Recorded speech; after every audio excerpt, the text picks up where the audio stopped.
समझदारी दिल छू लेने वाली कहानी। बिहार के एक छोटे से गांव में नमन और पूजा की शादी की तैयारियां जोरों पर थीं। गांव के इस छोटे से घर में शादी की चहल पहल और रौनक अपने चरम पर थी। नमन की मां उमा देवी अपनी नई बहू के स्वागत की तैयारी में लगी थी। हर चीज को अपनी जगह पर सेट कर रही थी ताकि बहू का स्वागत बड़े धूमधाम से हो सके। थोड़ी ही देर में नमन अपनी दुल्हन पूजा को लेकर गाड़ी से नीचे उतरा। घर के आंगन में खड़ी उमा देवी ने अपनी नई नवेली बहू की आरती उतारते हुए कहा, भगवान तुम दोनों के जीवन में खुशियां भरे। तुम्हारे आने से मेरा घर मंदिर हो गया। फिर शुरू हुई मुंह दिखाई की रस्में और विभिन्न पारंपरिक रीति रिवाज, जिनमें पूरा दिन बीत गया। गांव के रिश्तेदारों और पड़ोसियों का तांता लगा रहा।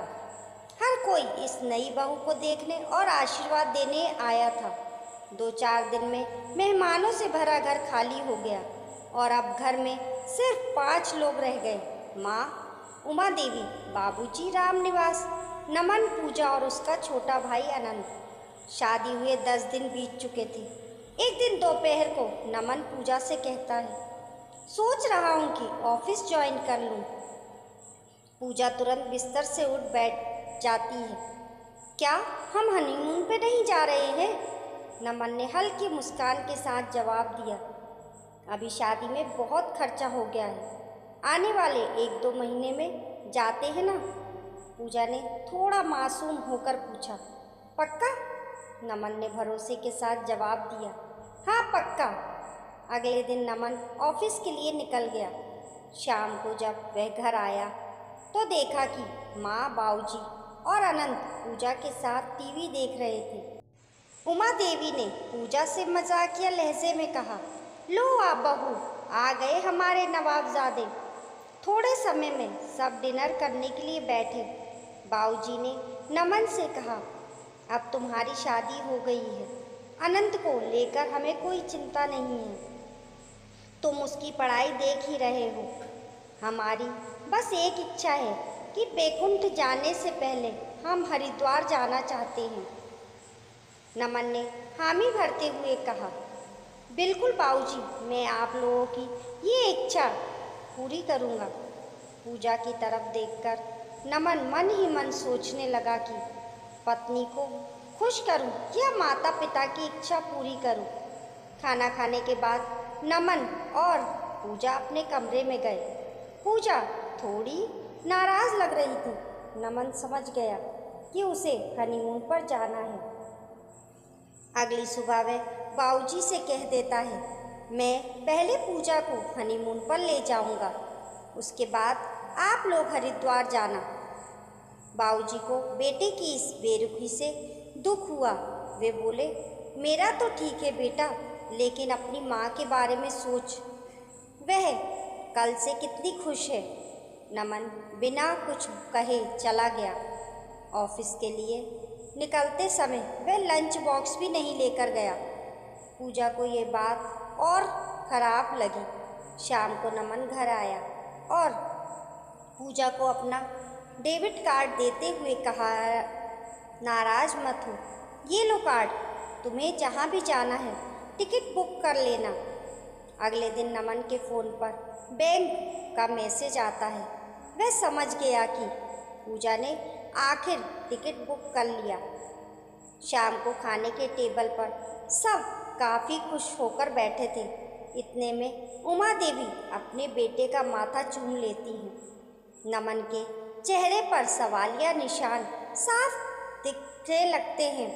तभी बाबूजी बेटे की पीठ पर हाथ फेरते हुए कहता है, थैंक यू बेटा, परसों हमें निकलना है हरिद्वार के लिए।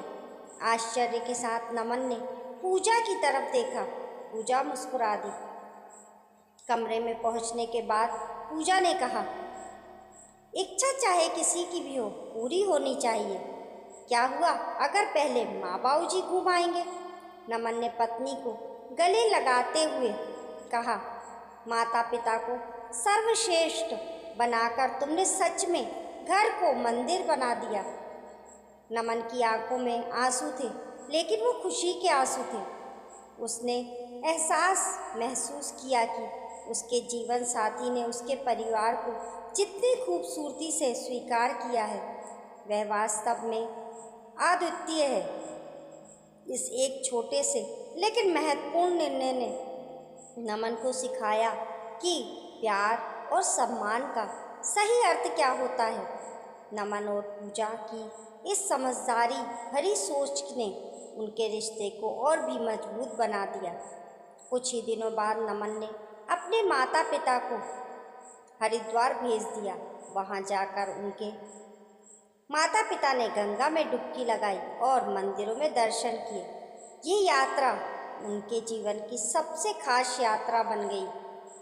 वे हरिद्वार से लौटकर जब घर आए तो उनके चेहरे पर एक अद्भुत शांति और संतुष्टि थी। इस बीच नमन और पूजा ने अपनी छोटी छोटी खुशियों को संजोते हुए अपने रिश्ते को और मजबूत किया। उन्होंने एक दूसरे की भावनाओं का सम्मान किया और एक दूसरे के परिवार के प्रति समर्पण दिखाया। नमन ने पूजा को यह एहसास दिलाया कि उसके लिए परिवार सबसे महत्वपूर्ण है और पूजा ने यह दिखाया कि किसी भी रिश्ते को मजबूत बनाने के लिए त्याग और समझदारी की आवश्यकता होती है। एक दिन पूजा ने नमन से कहा, मैं सोच रही हूँ कि हम कुछ दिनों के लिए बाहर घूमें ताकि हम दोनों भी कुछ समय साथ बिता सकें। नमन ने मुस्कुराते हुए कहा, बिल्कुल, मैं देखता हूँ कि हम कहाँ जा सकते हैं।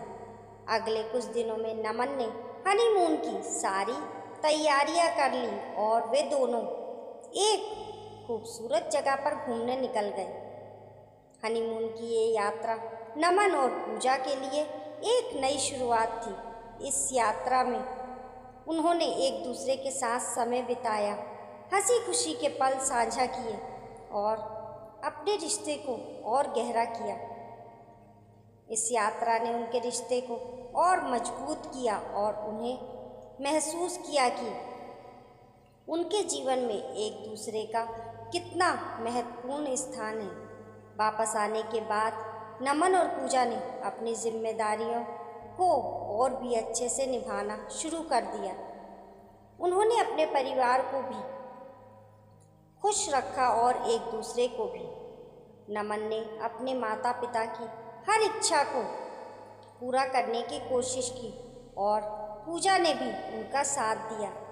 समय के साथ नमन और पूजा ने महसूस किया कि सच्चे प्यार और रिश्तों की खूबसूरती त्याग, समझदारी और सम्मान में है। उन्होंने अपने रिश्ते को एक मिसाल बना दिया और उनके जीवन में हमेशा खुशियाँ बनी रहीं।